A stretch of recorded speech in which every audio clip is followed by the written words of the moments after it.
Bien, ¿qué ocurre? Estamos hablando del cambio climático, la crisis de la agricultura peruana en 26 años. Esto lo dijo Julio Velarde, el presidente del Banco Central de Reserva. Pero ¿qué significa esta crisis? Inseguridad alimentaria, y escuchábamos a los productores de mandarina preocupados, casi tan preocupados como los productores de limón. Vamos a ver de qué se trata esta situación que podemos vivir en los próximos meses.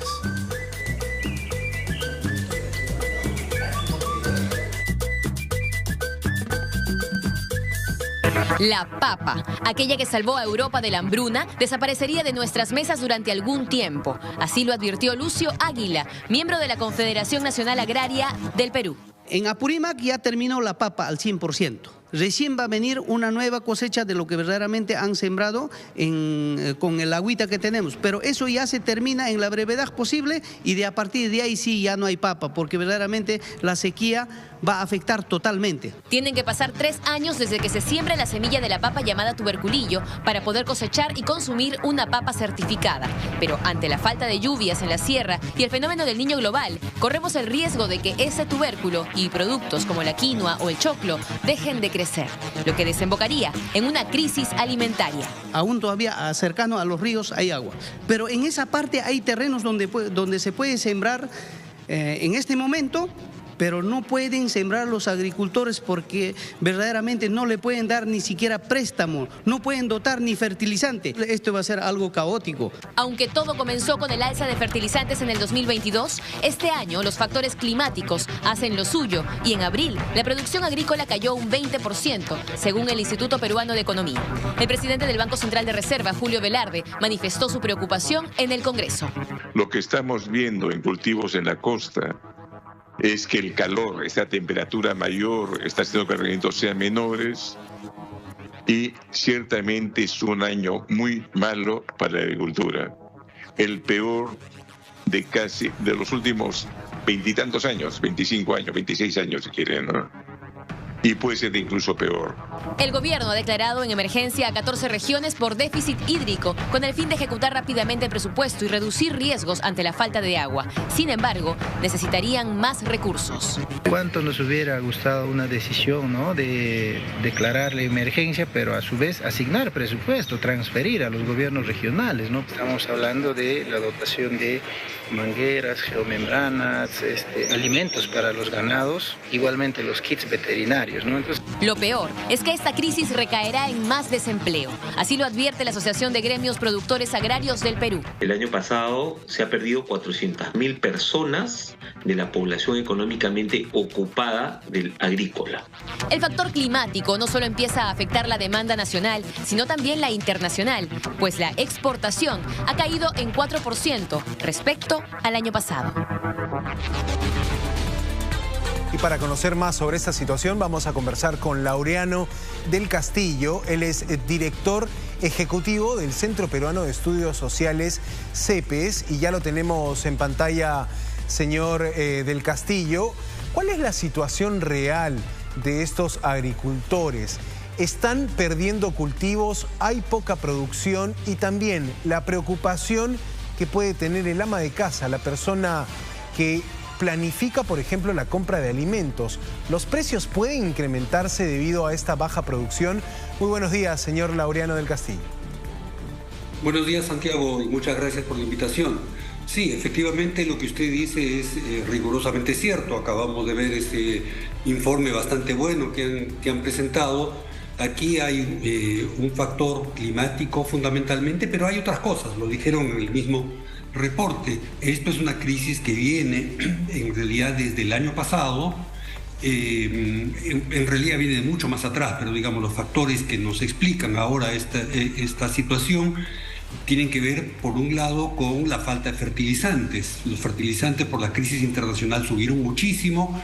En el Perú, recuerden ustedes, el Ministerio de Desarrollo Agrario dijo que iba a salir a comprar urea, finalmente pasaban los meses, no se compró nada, y entonces eso explica en buena parte la caída de la producción, ¿no? El fertilizante lo que ayuda es a tener mejor resultado, mejor producción.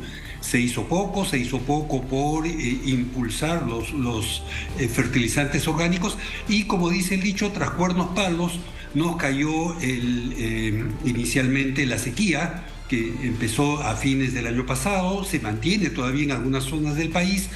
Luego vinieron las lluvias, el yacu, el niño costero, y lo que tenemos es resultado de toda esa suma de factores que están afectando la caída de la producción. Tal vez lo del limón fue lo más visible en las semanas pasadas.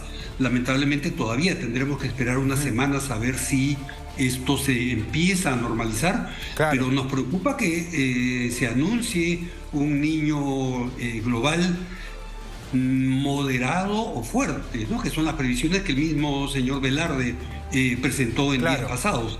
Y eso puede significar efectivamente una situación mayor, ya no solamente el limón, la cebolla, sino varios cultivos importantes, la papa, el arroz y otros varios cultivos. Recordemos, y eso lo mostraban en la nota anterior, recordemos, cuando hablaban de la mandarina, recordemos que las plantas son seres vivos. Y todos nosotros sabemos desde niños que nosotros nacemos, crecemos, nos reproducimos y morimos. Bueno, la planta tiene un ciclo. Si, como se dijo al hablar de las mandarinas, el clima se vuelve inestable, hay más calor, pues la planta no sabe en qué momento florear, si florea o no florea, si lo hace a destiempo, y entonces las consecuencias las pagamos. Vuelvo al ejemplo del limón, con esta ausencia de limón.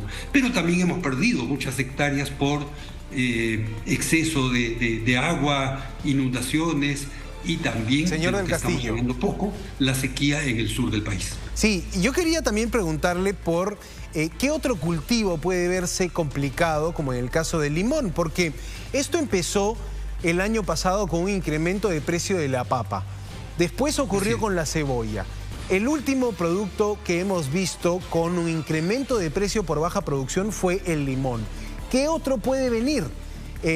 Esto tiene que ver con el calendario, digamos, de siembra y cosecha. Si nos puede comentar, para que también el ama de casa o el jefe o la jefa de hogar estén prevenidos y sepan si otros productos importantes en la canasta básica van a tener incremento de precio en los próximos meses. Sí, lamentablemente la afectación sobre los cultivos no se limita, como usted bien ha dicho, al limón, la cebolla, sino que se limita a una muy amplia variedad de cultivos. Si hablamos de la costa, y repito, si es que las previsiones de un niño moderado o fuerte se dan, pues vamos a tener afectación muy fuerte en el norte, y el norte, sabemos, produce mucho arroz, pero también produce muchos productos de exportación. El limón que hemos visto, el mango, no vamos a tener este año prácticamente producción de mango, no para exportar y tampoco para el mercado nacional. Pero también hay otros productos como la quinoa, la papa, veíamos la nota hace unos minutos, también preocupante, que la papa se produce en la costa, pero también y sobre todo en la sierra del país. Entonces son varios cultivos que pueden verse afectados. Y como usted decía, Santiago, efectivamente hay que tomar en cuenta la estacionalidad. Hay productos agrícolas que se cosechan una vez al año. Hay otros que tienen una mayor frecuencia. En el caso del limón, por ejemplo, estamos esperando que hacia fines de octubre o más propiamente noviembre podamos tener una siguiente cosecha, pero hay otros cultivos de más corta maduración, básicamente las hortalizas. Pero repito, si no tenemos un buen clima, si tenemos por el contrario inundaciones, esas cosechas se pueden perder. Claro, digamos, si seguimos teniendo la sequía en el sur, pues también buena parte de la producción y al mismo tiempo de la crianza de animales se va a ver sumamente perjudicada. Claro, hablamos del arroz, por ejemplo, pero ¿qué otros cultivos pueden verse afectados? Ya el arroz me preocupa, porque diríamos, si hablamos del arroz, hablamos de un producto que compran semanalmente los peruanos, ¿no? Y allí podría presentarse algún incremento, pero ¿de qué otros productos estamos hablando, por ejemplo? Bueno, hemos mencionado la papa, hemos mencionado la quinoa, hay que señalar también al maíz, ¿no? Para hablar de productos de muy amplio consumo. Adicionalmente, una de las variedades de maíz que producimos sirve fundamentalmente para para la crianza de los pollos, aunque tenemos que importar todavía, pero hay una proporción, si no mal recuerdo, alrededor de 25-30% de la producción de maíz amarillo duro va a las granjas de pollo.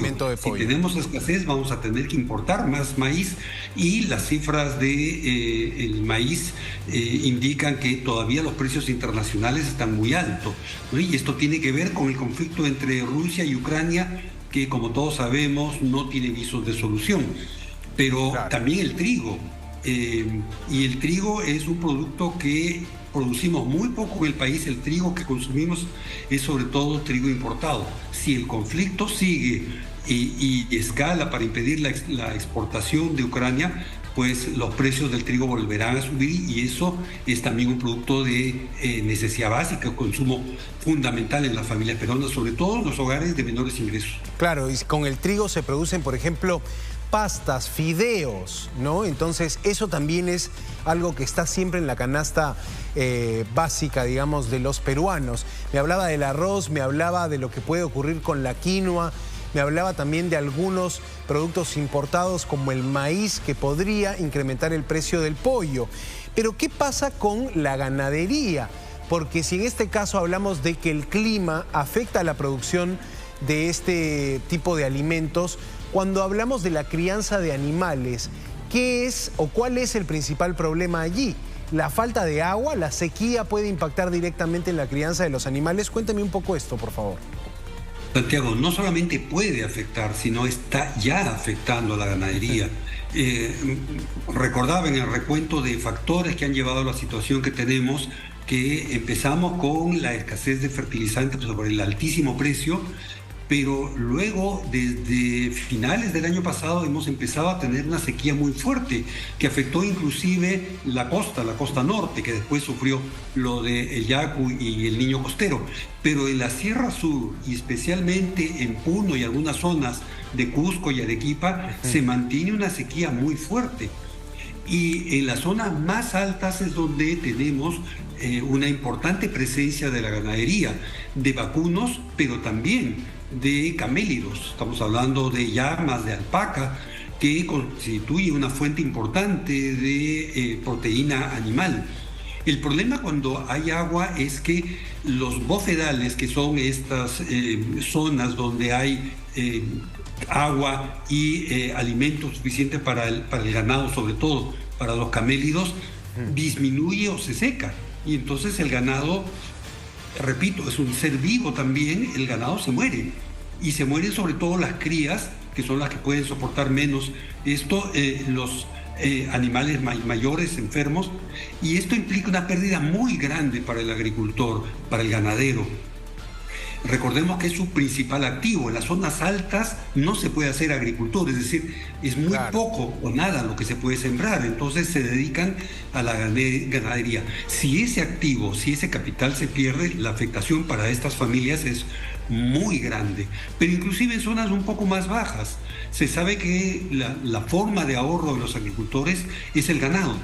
Entonces, cuando tienen una necesidad, una fiesta, pues sacrifican o venden una vaquita o un chanchito, una oveja, pero si los animales están mal alimentados, se mueren, entonces hay una pérdida muy grande en su economía. Ahora, ¿qué se puede hacer, por ejemplo, desde el gobierno central para ayudar a asistir, digamos, en la alimentación de animales? Porque según lo que me dice, lo que puedo entender es que vacas, ovejas o algunos auquénidos mueren por la falta de forraje, por la falta de pastos, que finalmente son el alimento de estos animales, y eso se produce en zonas áridas. ¿Cómo actúan allí las autoridades? ¿Qué pueden hacer para paliar, para contrarrestar esta situación de falta de alimentos en el ganado? Santiago, aquí hay muchas cosas que se saben ya. No es primera vez que tenemos sequía, no es primera vez que tenemos esta afectación del Niño, que recuerde, usted normalmente implica lluvias en una parte del país, claro, normalmente en la costa norte, y más bien sequía, falta de lluvias en la zona sur, la surandina. Entonces no es nuevo, se sabe lo que hay que hacer. El Ministerio de Desarrollo Agrario y Riego algo está haciendo con la provisión efectivamente de forraje, pero la dispersión de los agricultores y también el alto número de agricultores hace que esta labor sea bastante limitada. Se requieren esfuerzos grandes, inversiones mayores ahora, no en unos meses cuando ya el ganado se ha empezado a morir en forma masiva. Eso de un lado. Y lo otro que estaba contenido en su respuesta es que esto no es responsabilidad solamente del gobierno nacional. Hay que entender, y esto muchas veces lo escuchamos de parte de autoridades subregionales, gobiernos regionales y municipalidades, que el gobierno nacional nos ayude. Se olvidan las autoridades regionales y locales, es decir, municipales, que su principal responsabilidad es atender el desarrollo de sus regiones. Y si la mayor parte de las actividades económicas son agrícolas, pues ahí deberían poner atención. Entonces, no esperar todo del gobierno nacional, hay también responsabilidad, hay presupuestos, las declaraciones de emergencia pueden ayudar a eso, pero se requiere un trabajo concertado de los tres niveles y de las distintas instituciones del Estado. Eso está faltando todavía mucho en el país. Llama usted la atención de alcaldes y de gobernadores que se metan, digamos, también en esta problemática y ayuden a resolver. El agricultor peruano en promedio accede a créditos, accede a préstamos bancarios, por ejemplo, para comprar fertilizantes, para comprar forraje para los animales. Hablamos del ganadero en el caso del forraje. ¿Cómo está este acceso al crédito? Digamos, ¿el sistema de productos bancarios llega a ese pequeño agricultor? ¿De dónde saca la plata el agricultor para darle vuelta y empezar a hacer girar su negocio? Muy buena pregunta, Santiago, y la respuesta lamentablemente es que no. La inmensa mayoría de agricultores, de pequeños agricultores e incluso minifundistas que componen una parte importante de nuestra agricultura, no tiene acceso al crédito. El último censo del año 2012 nos dice que alrededor del 10% de los agricultores, tan solo el 10%, accedía a créditos. Y eso tiene que ver con un dato fundamental. El 97% de nuestra agricultura, que está formada por más de 2.200.000 unidades agropecuarias, es agricultura familiar. Es decir, pequeño agricultor y minifundista, algo de mediano agricultor. Entonces son muy pocos los que acceden. ¿A qué crédito acceden? Al crédito informal. Crédito que les cobra tasas sumamente altas, crédito que normalmente está atado a la compra a futuro de los productos. Entonces, en circunstancias como estas, la gente, el ama de casa piensa que el limón está carísimo, la cebolla está muy cara, la papa está muy cara, el agricultor está ganando. No. El agricultor recibe un precio normalmente bajo, el que estaba al inicio de la cosecha, que normalmente el acopiador le fijó cuando le hizo el préstamo, y en el camino el precio se va encareciendo hasta llegar al mercado, que es lo que paga el consumidor final. Entonces aquí se requiere un esfuerzo grande. Han habido esfuerzos desde la época del gobierno militar. Esta expresión de la chacra a la olla se acuñó durante el gobierno militar, durante el gobierno de Velasco. ¿Cómo se ayuda a los agricultores para que hagan compras de manera colectiva y ventas de manera colectiva, de tal manera que ellos se queden con parte de esa diferencia entre el precio en chacra y el precio en el mercado? Entonces, ahí hay mucho que hacer. Se ha perdido la conexión entre los agricultores y la banca, es cierto, porque durante muchos años solamente el Banco Agrario prestaba a los agricultores. Claro. Años atrás se inició un trabajo con banca privada, pero lamentablemente hubo un niño que abortó esa iniciativa, y los bancos tienen mucho temor de entonces en volver a financiar a los agricultores por problemas climáticos. Clarísimo, señor Laureano del Castillo, director ejecutivo del Centro Peruano de Estudios Sociales, dando una mirada del agro, del pequeño agricultor peruano, del campesino peruano que está teniendo dificultades por el clima. Gracias por su mirada, señor del Castillo.